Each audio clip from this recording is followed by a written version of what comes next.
Welcome back to Console Crapshoot. It's the thing where we spin a wheel to play a random video game on original hardware. We finally just added the Panasonic 3DO to Carl's wheel. That brings us to 28 systems on the wheel, and we have 2 more on the way. Okay, we got the TurboGrafx-CD. Not a lot of games for the TurboGrafx-CD. We've got 54 games on that wheel. Let's see what we end up with. Riot Zone. Looks pretty intense. Let's grab our controller and power everything on.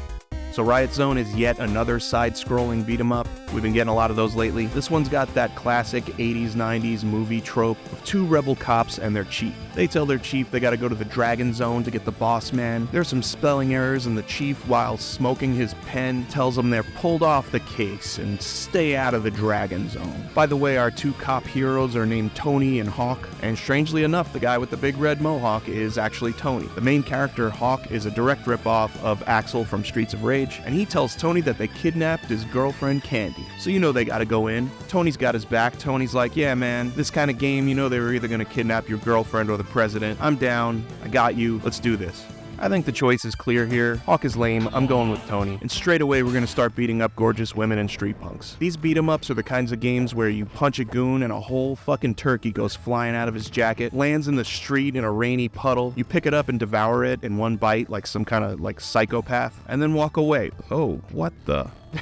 What kind of walk is that? Look at Tony's walk. Who animated that? Who thought that was a good idea as a final product? I think Tony's pretty badass, but that walk, you know, you've got to wonder. I've always wondered what the conversation is like in the upper echelons of the criminal organization at the headquarters as all this is going on. This insane cop hunk man in tight red leather clothes rampages through their ranks, systematically dismantling their entire organization. What do those reports to the big boss actually sound like? What are they all doing? What are they thinking? Here, you know what? I'm going to perform a dramatization of how I think this must be going down at this point. Sir, he cannot be stopped. Our goons are trying all of their best moves, but he keeps just doing these jumping splits 8 feet off the ground, and we have no counter for such a maneuver. We're utterly powerless. What do you mean? What about the hot blondes and the dominatrix? Their faces have all been split-kicked, sir. Impossible. And what of the big square guys with the old Asian men? The square guys and the Asian men have all been split-kicked into oblivion, sir. He doesn't even use doors. He just struts and crashes right through the walls in our general direction. Well, surely the Muay Thai Frankensteins have been able to stop him. I'm sorry, sir, but both the ninjas and the Muay Thai Frankensteins have failed by the dozens. They're just mindlessly crashing into split kicks like waves upon an ocean cliffside. Please, sir, help us. Sir, he just walked into the building and is heading this way, slowly approaching like a fucking dressage horse of doom. I must go out there myself. Only I can put a stop to such a threat. Oh, God, no!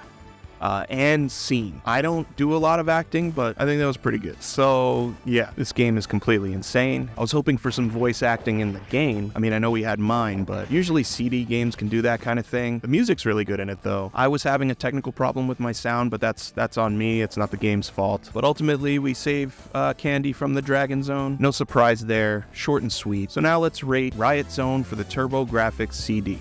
It's funny. I'm not sure if it was intended to be funny. It's kind of funny in like a bad movie kind of way, and like a samurai cop kind of way. It's got funny 80s and early 90s tropes. The animation is completely insane, especially the walking. I had a lot of fun playing this, but not because the game was good. Like I said, this was akin to like the fun you have when you watch a bad movie. But it's not completely horrible. I like when you take down bosses, you put a knife through their wanted poster. The music's good, some of the character design is fun. But overall, I gotta give Riot Zone a 2 out of 5. We had fun here, but for all the wrong reasons. But alright, that's another game in the books. We are getting close to 50 episodes. That's exciting. If you like this, please give it a repost or a share with someone you think who might also like it. Can't wait to see what we get next week. See you all then.